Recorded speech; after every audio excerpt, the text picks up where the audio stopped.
Voilà, ce sont Steve Witkoff et Jared Kushner qui participent à ces pourparlers indirects menés sous la médiation du sultanat d'Oman. Des négociations presque le revolver sur la tempe. Anne Corpé, bonjour. Puisque je rappelle que les Américains ont déployé une armada dans le Golfe et qu'ils ont appelé hier encore la notion d'ultimatum auquel faisaient face aujourd'hui les Iraniens. Alors, on se parle depuis 2 heures maintenant. Les négociations, elles portent sur quoi concrètement aujourd'hui? Alors, selon le porte-parole iranien, c'est essentiellement et uniquement même sur le nucléaire.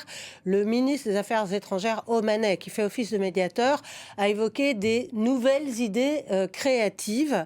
La présence à Genève du directeur de l'AIEA est l'indice du sérieux des négociations. Raphaël Grossi participe même peut-être aux discussions en cours. Il faut dire que ni Jared Kushner ni Steve Witkoff n'ont les compétences techniques requises sur ce dossier.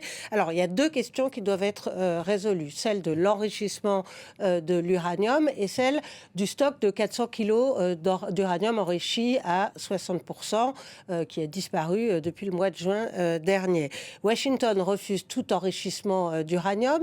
On a entendu à l'instant le ministre des Affaires étrangères iranien parler de son droit à l'utilisation de la technologie nucléaire. Il ne parle plus d'enrichissement sur le sol iranien.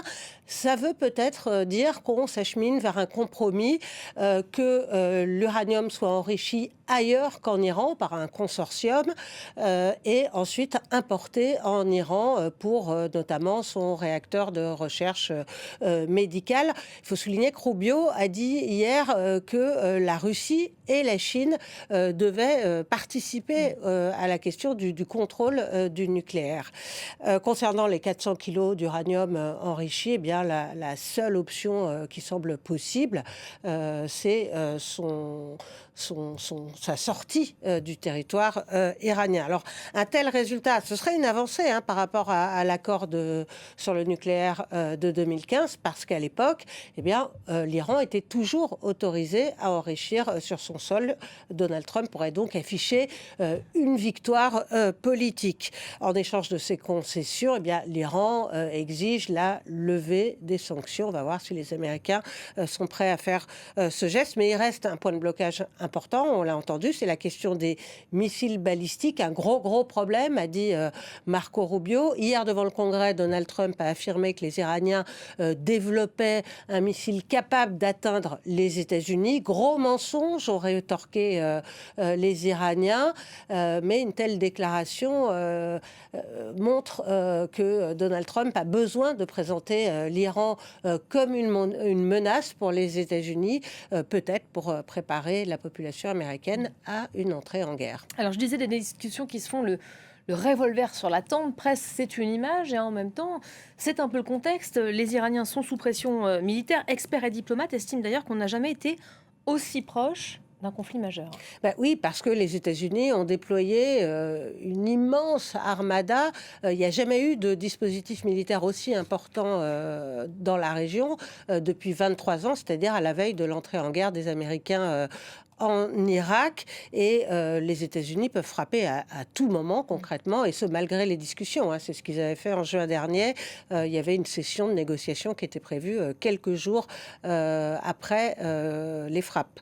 Alors, on a du mal donc à imaginer qu'une telle armada a été déployée sans qu'elle soit utilisée. Le problème, c'est pour quel objectif? Est-ce que c'est pour frapper les infrastructures nucléaires, les sites de missiles, ou est-ce que c'est pour faire tomber le régime en place à Téhéran?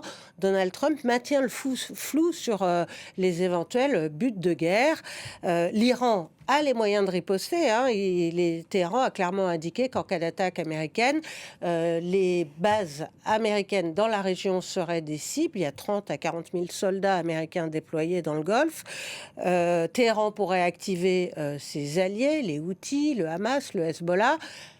Selon l'Orient le Jour, le Hezbollah a dit qu'il n'interviendrait pas en cas de frappe limitée, mais que toute frappe qui viserait le guide suprême serait une ligne rouge.